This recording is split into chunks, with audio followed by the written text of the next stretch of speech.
A TEA à distância é uma adaptação das atividades de assistência técnica e extensão rural do Bahia Produtiva, projeto do Governo do Estado da Bahia, por meio da Secretaria de Desenvolvimento Rural do Estado da Bahia, executado pela CAR, Companhia de Desenvolvimento e Ação Regional, com recursos provenientes de acordo de empréstimo com o Banco Mundial.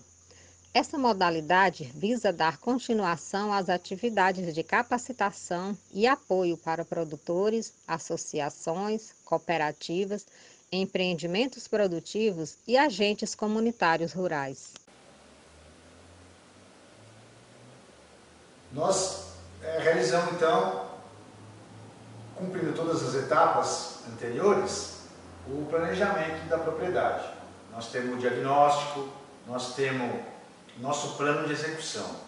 Temos todas as informações que nós coletamos do agricultor da maneira que nós conseguimos coletar, e aí nós vamos relembrar para você realizar o questionário do diagnóstico da agricultura familiar. Então, todas essas atividades onde nós vamos estar dialogando com o agricultor para pegar informações sobre produção, receita, renda, comercialização, a gente sabe da dificuldade que é essa informação.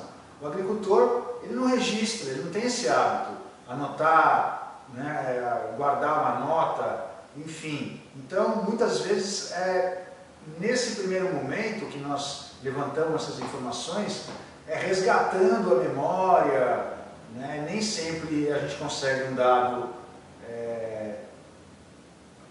suficientemente, inclusive, próximo da realidade.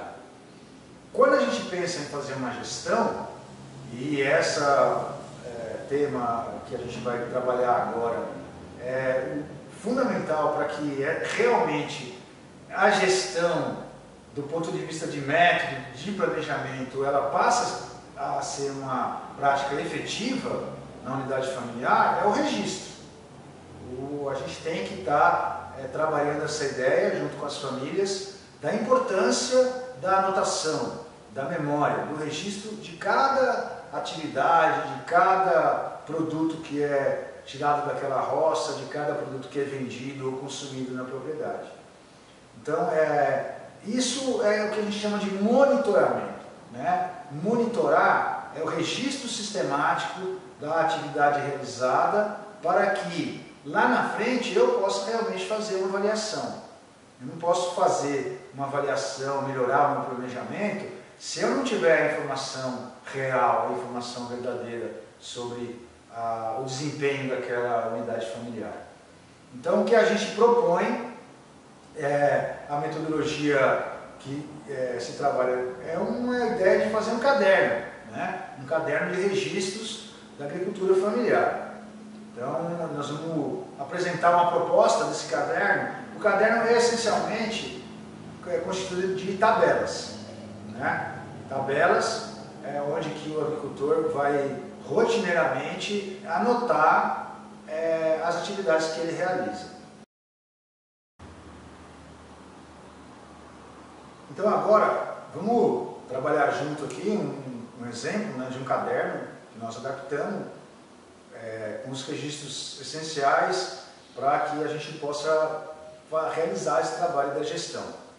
São as anotações que nós temos que trabalhar junto com a família para que a família adquira esse hábito, né, de fazer esse registro cotidiano das informações do trabalho, da produção e da receita que ela tem naquela propriedade. Vamos lá? Então, aqui vamos colocar primeiro, obviamente, os dados básicos, né? O nome do agricultor, o nome da localidade, se o sítio, a fazenda, a aldeia ou a área quilombola tem um nome. Então, esses são os dados fundamentais. Nós já vamos ter a localização também, podemos registrar no caderno para que ele guarde essa primeira página, que é uma página que não muda, né, na verdade. A segunda página é uma página que nós vamos registrar aí o modo de ocupação da terra. Nós já temos essa informação lá do diagnóstico. Qual que é a área total da propriedade? Qual que é a área de preservação permanente? qual é a área das benfeitorias e qual é a área útil para a produção. E aí nós vamos colocar em função do sistema produtivo que existe lá na área. Se ele tem pastagem, se ele tem roçado, qual que é a área do quintal, qual que é a área do café, assim por diante. Um registro que é importante também é a água. Qual é a fonte de água daquela comunidade, daquela propriedade, perdão. A água, a gente gosta de separar em 3 componentes. Nós temos água para abastecimento doméstico, nós temos água para criação animal, nós temos água para irrigar as culturas. Então vamos fazer esse registro, como é que está essa questão da água. Depois, nessa próxima planilha, nós vamos estar registrando a mão de obra que nós temos disponível naquele período. Primeira parte, mão de obra familiar, que é na unidade de agricultura familiar, a gente sabe que é a parte mais importante da mão de obra, é a mão de obra da família. O nome, a responsabilidade, normalmente, então qual que é a lida daquele membro da família, do homem, da mulher, das crianças, e aí a jornada de trabalho. Eu trabalho o dia inteiro na propriedade, eu tenho tempo disponível, eu tenho meio período, tenho trabalho fora, não tenho. Então, para que a gente aí saiba, naquele período, quantas pessoas se dedicaram ao trabalho na unidade familiar da família. Depois, a gente também tem aquela situação do pessoal que contrata uma mão de obra. Muitas vezes, na agricultura familiar, na nossa região, na nossa realidade, de maior costume é a mão de obra eventual.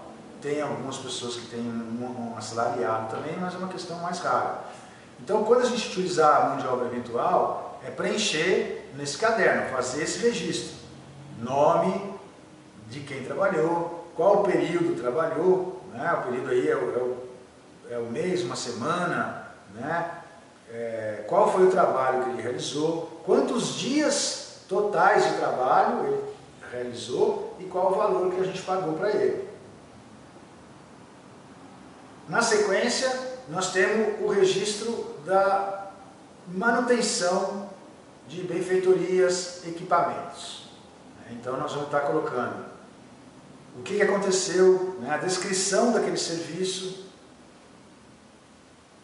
então conserto da roçadeira, quando foi aquele trabalho e o valor que aquele trabalho me custou.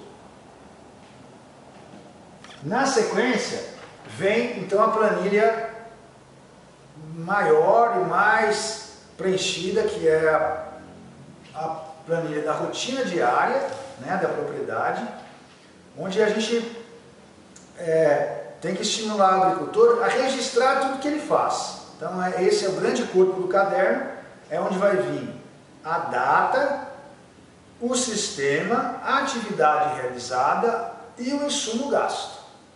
Essa é uma atividade fundamental para que a gente possa lá na frente realmente computar, fazer a nossa síntese de todas aquelas informações do diagnóstico que vão passar a ser uma informação muito precisa, tanto do ponto de vista da futura análise econômica, quanto da futura análise agronômica. Então, essa é a planilha. Então, essa agora é a planilha de produção bruta. Nessa planilha nós vamos registrar tudo que a gente produz. Vamos registrar a data, da onde que saiu aquela produção, de qual sistema, se é do roçado, se é da pecuária, qual produto foi, a quantidade que nós produzimos e para onde ele foi. Se ele foi para o mercado, para o PENAI, para o PA, se ele foi para a feira, se ele foi consumido na família. Então essa é uma outra planilha essencial. Cada vez que a gente colher, que a gente retirar um produto, às vezes para produção de leite, a gente tem uma planilha até mais específica para o registro da produção leiteira diária. Depois nós vamos trabalhar essas planilhas zootécnicas, mais próprias para a pecuária, mas, enfim, essa planilha lá no final do ano é que vai nos dar aquelas informações essenciais para a gente avaliar o desempenho econômico. Essa é a planilha de despesas. Então, nessa planilha a gente registra tudo que a gente compra para usar na unidade produtiva. A data, nesse dia eu comprei adubo, a quantidade, quanto eu paguei, qual foi o valor total daquele produto, daquele insumo, aquela manutenção daquela máquina, aquele serviço de trator que eu contratei, tudo então vai para essa planilha. Eu gastei dinheiro, vai para essa planilha. E finalmente a nossa planilha de receita, né? Eu já tenho lá a planilha de produção bruta, aqui eu vou registrar o quê? Vou registrar esse produto lá no mercado. Eu peguei uma produção, levei para o mercado, vendi aquela produção, eu vou então registrar nessa planilha. A data que eu vendi, o produto que eu vendi, a quantidade, quanto que eu consegui pelaquela quantidade, e então essa planilha vai lá no final da mesma forma, vai me dar a receita total de comercialização que eu consegui naquele ano. Então, com essas planilhas bem trabalhadas, lá no final do ano nós vamos poder fazer uma síntese, vamos poder comparar essas informações dos resultados que nós alcançamos, as metas foram atingidas parcialmente, nós superamos as metas ou não, vamos poder avaliar quais problemas a gente enfrentou ao longo do ano para realizar o nosso plano, e a partir dessa avaliação nós vamos fazer o nosso diagnóstico novo, né? Quais mudanças que a gente observa naquela realidade para que a gente possa fazer um novo ciclo de planejamento, fazer um novo plano produtivo, estabelecer novas metas, novas execuções. Então esse processo de gestão, ele não para nunca. É isso que a gente quer adotar, trabalhar e compartilhar com vocês, e que as unidades familiares cada vez mais adotem um processo de gestão para que a gente possa estar também, do ponto de vista técnico, fazendo uma contribuição de maior qualidade.